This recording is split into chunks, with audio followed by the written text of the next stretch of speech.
নিজের ডেস্কে বসে ফাইলপত্র সব গুছিয়ে নিচ্ছিল সোহিনী। 4:45 বাজে, একটু বাদে অফিস ছুটি হবে, তাই এগুলো গুছিয়ে একটু ওয়াশরুমে যাবে বলে সবে চেয়ারটা ঠেলে উঠেছে। হঠাৎ পিয়ন সুদীপদা এসে বলে, সোহিনী ম্যাডাম, আপনাকে স্যার ডাকছে, এক্ষুনি ওনার কেবিনে যান। কথাটা শুনেই মনটা বিরক্তিতে কুঁচকে যায় সোহিনীর। তাদের কোম্পানির নতুন এমডি সম্রাট রায়চৌধুরীকে মনে মনে সে প্রচণ্ড ঘৃণা করে। ভদ্রলোকের ব্যবহার বড়ই আত্মম্ভরিতাপূর্ণ। উনি খুব নাকুচু স্বভাবের, সবসময় নিজের মেজাজে থাকেন। কথায় কথায় সমস্ত এমপ্লয়িদের চোখা চোখা ভাষায় অপমান করতে স্যারের জুড়ি নেই। যতক্ষণ অফিসে থাকেন সবাই তটস্থ হয়ে ভয়ে ভয়ে থাকে। এই বুঝি স্যারের কেবিন থেকে কারোর ডাক পড়ল।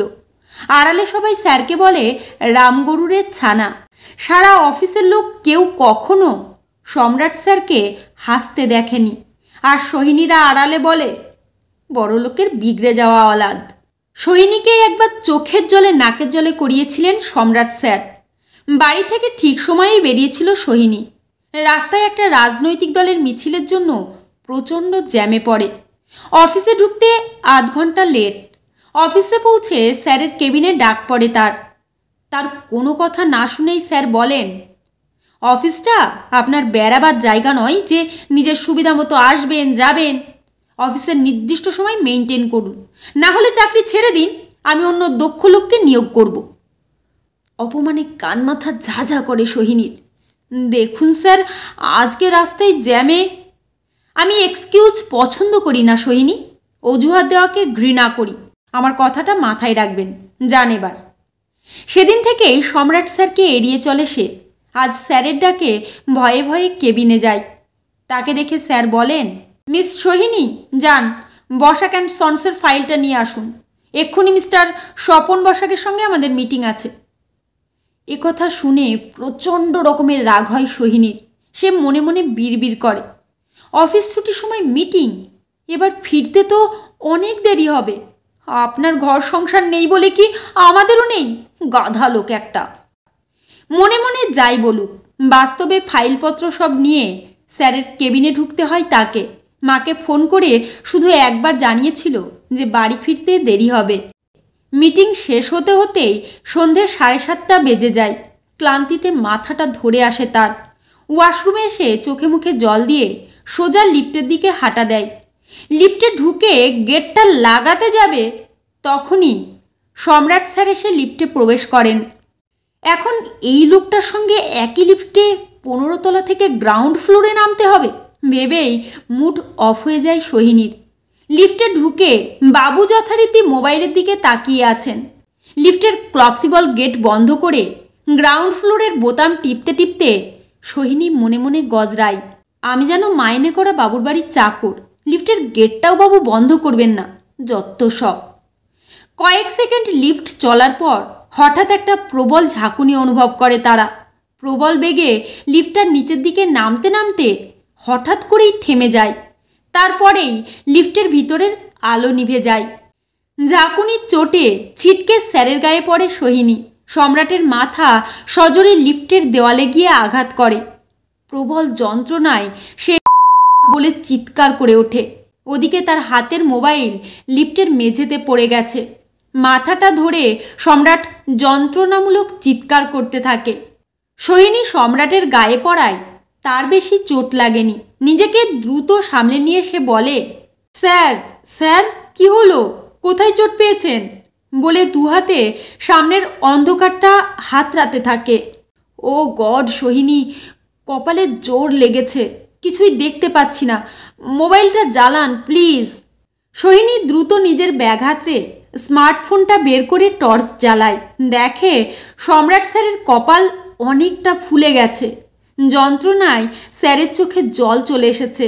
দ্রুত নিজের ব্যাগ থেকে জলের বোতলটা বের করে রুমালটা ভিজিয়ে কপালের ফুলে ওঠা জায়গাটায় চেপে ধরে সে। ঠান্ডা জলের পরশে একটু আরাম লাগে সম্রাটের। একটু ধাতস্থ হয়ে দুজনেই খেয়াল করে লিফটের মধ্যে তারা দুজন বন্দী। লিফট চলছে না, বন্ধ হয়ে আছে। ভীষণভাবে আঁতকে উঠে সোহিনী বলে, এবার কি হবে স্যার? আমি বাড়ি যাব কিভাবে? আমার মা ভাই খুব চিন্তা করবে। এখান থেকে বের হব কিভাবে? সম্রাট বলে, এত প্যানিক করবেন না। দেখি আমার ফোনটা দেখি, ওটা আবার কোথায় গেল? লিফটের মেঝেতে হাতড়ে ভাঙা ফোনের পার্টসগুলো চারিদিকে ছড়ানো অবস্থায় পায় সে। সেগুলো আবার জুড়ে ফোনটাকে সচল করার চেষ্টা করে, কিন্তু ফোন নট নড়নচড়ন। সুইচ অন হয় না কিছুতেই। 15-20 মিনিট ফোনটা নেড়ে চেড়ে রাগে আবার সেটা ছুঁড়ে ফেলে দেয় সম্রাট। ওয়ার্থলেস। এটাও এই মুহূর্তে বিট্রে করলো। এই পৃথিবীর সবাই স্বার্থপর, প্রয়োজনের সময় বিট্রে করে। সম্রাটের রাগ দেখে সোহিনী ভয়ে কুকড়ে একদিকে সরে বসে। হঠাৎ সম্রাটের নজর পড়ে সোহিনীর দিকে। তাকে ভয় পেতে দেখে কোমল স্বরে সে বলে, সরি সরি সোহিনী, আমার হঠাৎ হঠাৎ রাগ হয়ে যায়। Sorry again. আপনার ফোন থেকে দেখুন তো যদি কাউকে সাহায্যের জন্য ফোন করা যায়। নিজের ফোন থেকে বারবার অফিসের শুভ্রদা, রীতাদি, অনিকের দা ইত্যাদি অনেককে কল করার চেষ্টা করে সোহিনী, কিন্তু বন্ধ লিফটের ভিতর টাওয়ার নেই, ফোন অকেজো। ততক্ষণে এমার্জেন্সি বাটনে বারবার প্রেস করেছে সম্রাট, সেটিও অকেজো হয়ে পড়ে আছে। বন্ধ লিফটের ভিতরে দুজনে অসহায়ভাবে বসে থাকে। দরজায় ধাক্কাধাক্কি সবই করে যায়। এতক্ষণ সব অফিস ছুটি হয়ে গেছে, বিল্ডিংয়ের লোক সংখ্যাও কম। কিভাবে এই বিপদ থেকে উদ্ধার পাবে বুঝে উঠতে পারে না দুজনে। অসহায় সোহিনী কেঁদে ওঠে, আমার মা চিন্তা করবে স্যার, আমি বাড়ি যাব কিভাবে? এই প্রথম সোহিনীর দিকে ভালো করে লক্ষ্য করে সম্রাট। সাধারণ উচ্চতার শ্যামলা রঙের পাতলা, অতি সাধারণ দেখতে একটা মেয়ে। তবে তার কাজল কালো চোখ থেকে ঝরে পড়া টপ টপ জল দেখে দৃষ্টি আটকে যায় তার। নরম গলায় বলে, চিন্তা করবেন না, দেখা যাক কি হয়। নিচে তো এখনো লোক আছে, গেটকিপার আছে, যদি কিছু ব্যবস্থা করতে পারে। নিজের রুমালটা সোহিনীর দিকে এগিয়ে দেয় সম্রাট। অত্যন্ত কুণ্ঠিতভাবে সোহিনী তা গ্রহণ করে। বসে থাকতে থাকতে হঠাৎ সম্রাট প্রশ্ন করে, কে কে আছে আপনার বাড়িতে? কোথায় আপনার বাড়ি? সোহিনী বলে, আমার বাড়ি চেতলা ব্রিজের কাছে। বাড়িতে আমার বিধবা মা ও ছোট ভাই আছে। আমার বাবা গত বছর রোড অ্যাক্সিডেন্টে মারা গিয়েছেন। ভাই এখন ক্লাস 10-এ পড়ে। আমার মা ভাইয়ের আমিই একমাত্র ভরসা স্যার। এতক্ষণে বাড়িতে আমাদের কান্নাকাটি পড়ে গেছে হয়তো। সেই মিটিং আরম্ভ হওয়ার আগে মাকে ফোন করে বলেছিলাম যেতে একটু দেরি হবে। আজ একে এত রাত হলো, তারপর আবার এই দুর্ঘটনা। এখান থেকে কিভাবে বের হব স্যার? সম্রাটের কপালে প্রচণ্ড যন্ত্রণা হচ্ছিল। সে তার কোটটা খুলে তাতে মাথা দিয়ে লিফটের মেঝেতেই শুয়ে পড়ে। তাকে শুতে দেখে উদ্বিগ্ন মুখে সোহিনী বলে, স্যার শরীর খারাপ লাগছে স্যার? সম্রাট কপালের ফোলা অংশটা দেখায়। এতক্ষণে মনে পড়ে সোহিনীর ব্যাগে একটা ইমামি ফার্স্ট রিলিফ বাম আছে। দীর্ঘক্ষণ চেয়ারে বসে কাজ করতে করতে পিঠঘাড় ব্যথা হলে অফিসে একটু লাগিয়ে নেয়। ব্যাগ থেকে ক্রিমটা বের করে সে বলে, স্যার দেখি এই ক্রিমটা একটু লাগিয়ে দিই। বলে সম্রাটের ব্যথার জায়গাটা হালকা হাতে মালিশ করে দেয় সে। আরামে চোখ বুজে সম্রাট। দু চোখ দিয়ে দুফোঁটা জল গড়িয়ে পড়ে। কিছুক্ষণ পর ধরা গলায় বলে, জানেন সোহিনী, এই প্রথম কেউ এত কোমলভাবে আমার ব্যথার জায়গাটায় হাত বুলিয়ে দিল। মনে হচ্ছে এই লিফটের মেঝেতেই সারা রাত শুয়ে থাকি। বাড়ি যেতে ইচ্ছে করছে না। নরমভাবে সোহিনী জিজ্ঞাসা করে, কেন স্যার? বাড়িতে বড় স্যার, ম্যাডাম সবাই আছেন। আপনি ওনাদের একমাত্র ছেলে। আপনি না ফিরলে ওনারা চিন্তা করবেন। ম্লান হেসে উঠে বসে সম্রাট, আমার জীবনটা আপনি জানেন না সোহিনী। আমাদের সোসাইটিতে কেউ কারোর জন্য চিন্তা করে না। আমার যখন 10 বছর বয়স তখন আমার বাবা মায়ের ডিভোর্স হয়ে গেছে। পরে দুজনে আবার পুনরায় বিয়ে করেন। আর আমি 10 বছর বয়স থেকে হোস্টেলে মানুষ হয়েছি। বিদেশে থেকে MBA করেছি। বাবার কোম্পানিতে MD হিসেবে জয়েন করেছি। এখন ক্লাবে পার্টিতে অনেক মেয়ে আমার সাথে মিশতে চায়, কথা বলতে চাই, কাছে আসতে চায়। সেগুলো সব আমাকে ভালোবেসে নয়, আমার টাকা, পজিশন, সম্মানকে ভালোবেসে। আর আমার বাবা ও বর্তমান মা দুজনেই নিজের নিজের জগতে প্রচণ্ড ব্যস্ত। আমি সারা রাত বাড়ি না ফিরলেও ওদের মাথা ব্যথা নেই। আমার পৃথিবীটা স্বার্থপর লোকে ভরা। আপনার মা ভাইয়ের মতো আমার পথ চেয়ে কেউ বসে নেই। সম্রাটের কথাগুলো সোহিনীকে তীব্রভাবে আঘাত করে, তাই সম্রাট অফিসে অত রূঢ় আচরণ করে। এরপর দুজনে গল্প করতে আরম্ভ করে, নিজেদের ছেলেবেলা, স্কুল কলেজের গল্প। বন্ধুবান্ধবীদের গল্প করতে করতে ঘন্টা 2 কেটে যায়। আর তারপরেই সোহিনীর ফোন জবাব দেয়, সুইচ অফ হয়ে যায়। লিফটের মধ্যে ঘুটঘুটে অন্ধকার।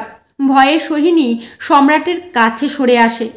তার হাতটা শক্তভাবে ধরে সম্রাট বলে, ভয় পাবেন না সোহিনী, আপনি সম্পূর্ণ নিরাপদ। আমি কিন্তু কোনো অমানুষ পশু নই, নিশ্চিন্তে থাকুন। আরও প্রায় 1 ঘন্টা অন্ধকারে হাত ধরাধরি করে বসে থাকে তারা। এরপর মনে হয় সোহিনীর দম বন্ধ হয়ে আসছে। সম্রাটের কাঁধে মাথাটা এলিয়ে দিয়ে বলে, আমি মরে যাব স্যার, আমার কেমন যেন লাগছে। সম্রাট সোহিনীর মাথাটা আস্তে তুলে ধরে একটু জল খাইয়ে দেয় তাকে। তারপর চোখে মুখে জল দেয়। নরম গলায় বলে, বেশি প্যানিক করবেন না, একটু ধৈর্য ধরুন। এক একটা মুহূর্তকে আদি অনন্তকাল বলে মনে হয়। দুজন অজানা মানুষ অন্ধকার লিফটে হাত ধরাধরি করে বসে থাকে। সম্পূর্ণ নতুন এক অনুভূতিতে আচ্ছন্ন হয় সম্রাট। দেশে বিদেশে অনেক নারীর সঙ্গে সে মিশেছে, অনেকের সাথেই প্রেম করেছে, আবার অনেকের সাথে গভীর সম্পর্কেও জড়িয়েছিল। কিন্তু আজকের অনুভূতি সম্পূর্ণ নতুন। একজন সাধারণ মেয়ে অত্যন্ত পরম বিশ্বাসে, নির্ভরতায় তার হাত দুটো শক্তভাবে জড়িয়ে ধরে আছে। সম্রাটের মনে হয় এই হাত দুটো জড়িয়ে ধরে সারা জীবন পার করতে, দুটি কম্পিত হাতের নিরাপদ আশ্রয় হতে। প্রায় 4 ঘন্টা পর লিফট থেকে উদ্ধার পায় তারা। যান্ত্রিক গোলযোগের জন্য লিফট খারাপ হয়ে গিয়েছিল। নিচের দারোয়ান সার্ভিস সেন্টারে খবর দিলে সেখান থেকে ইঞ্জিনিয়ার এসে সারিয়ে তাকে সচল করে। বন্ধ লিফটের মধ্যে থেকে সম্রাটের সঙ্গে সোহিনী বের হয়। পরে সোহিনীকে সঙ্গে করে তার বাড়িতে নিয়ে গিয়ে নিরাপদে পৌঁছে দিয়ে আসে সম্রাট। তার মা ভাইকে পুরো ঘটনাটা বলে আশ্বস্ত করে আসে। পরদিন গোটা অফিস রটে যায় সোহিনী সম্রাট স্যারের সঙ্গে 4 ঘন্টা ধরে লিফটের মধ্যে বন্দি ছিল। অফিসের সবাই সোহিনীর কাছে মুখরোচক গল্প শোনার আশায় ভিড় জমায়। সোহিনী 2-1 কথায় উত্তর দিয়ে নীরব থাকে। আজ অফিস থেকে বের হওয়ার সময় স্যারের মেসেজ সোহিনীর মোবাইলে ঢোকে, সোহিনী 6:45 গ্রিন গার্ডেন কফি শপে অপেক্ষা করব, এসো প্লিজ। স্যারের মেসেজটা দেখে অবাক হয়ে যায় সোহিনী। কৌতূহলবশত গিয়ে কফি শপে স্যারের সঙ্গে দেখা করে। তার হাত দুটো শক্ত করে ধরে সম্রাট বলে, তোমার বন্ধু হতে চাই সোহিনী। সম্রাটের চোখের দিকে তাকিয়ে অজানা আশঙ্কায় সোহিনীর বুকটা কেঁপে ওঠে। এরপর বেশ কয়েকদিন তাকে ফোন করে সম্রাট। সোহিনী বারবার এড়িয়ে যেতে চাইলেও ওই গলার টানে আটকা পড়ে যায়। ভিতরে ভিতরে দুর্বল হতে থাকে। নিজের সঙ্গে স্যারের পার্থক্যটা বড্ড চোখে পড়ে। কদিন সম্রাটকে এড়িয়ে যাচ্ছিল সোহিনী। বিধ্বস্ত সম্রাট আবার একদিন মিটিংয়ের নামে সোহিনীকে আটকে দেয়। রাত্রি 8টা নাগাদ পুরো অফিস ফাঁকা। আজ আর একা লিফটে চাপার সাহস পায় না সোহিনী। ভাবে সিঁড়ি দিয়ে নামবে, কিন্তু 15 তলা থেকে কিভাবে সিঁড়ি দিয়ে নামবে ভেবে পায় না। হঠাৎ হাতে একটা টান অনুভব করে। সম্রাট তাকে টেনে নিয়ে লিফটের ভিতরে প্রবেশ করে, গেট বন্ধ করে দেয়। তারপর সোহিনীর দিকে ফিরে বলে, আজ আমি ইচ্ছে করে লিফটের মধ্যে তোমাকে 4 ঘন্টা বন্ধ করে রাখবো। আমার মেসেজের উত্তর দাওনি কেন? ফোন ধরনি কেন? জবাব দাও। তারপর সোহিনীকে লিফটের দেওয়ালের মধ্যে ঠেসে দুদিকে 2 হাত দিয়ে ধরে সোহিনীর ঘাড়ের কাছে নরম গলায় বলে, তোমাকে ভালোবাসি সোহিনী, তোমার সাথে সারা জীবন কাটাতে চাই। সোহিনী ভাঙাচোরা গলায় বলে, কিন্তু স্যার, কোথায় আপনি আর কোথায় আমি? কিছুদিন পর আপনার এই খেয়াল থাকবে না, তখন আমার কি হবে? আমার মা ভাই, আমার পারিবারিক দায়িত্ব আছে স্যার, আমাকে প্লিজ মাফ করবেন। এরপর সোহিনীকে আধ ঘন্টা লিফট থেকে বের হতে দেয় না সম্রাট। বন্ধ লিফটের ভিতর তাকে নিজের অনুভূতি সব বোঝাতে থাকে। সোহিনীর সব প্রশ্নের একটা একটা সমাধান করতে থাকে সে। এর মধ্যে লিফট বার 5-15 তলা থেকে গ্রাউন্ড ফ্লোরে নেমেছে, আবার উপরে উঠেছে। শেষে লজ্জিত সোহিনী বলে, কি পাগলামো করছো সম্রাট, এবার লিফটটাকে বিশ্রাম দাও তুমি। বিয়ের পর সম্রাটের সঙ্গে কাঁধে কাঁধ মিলিয়ে অফিস সামলায় সোহিনী।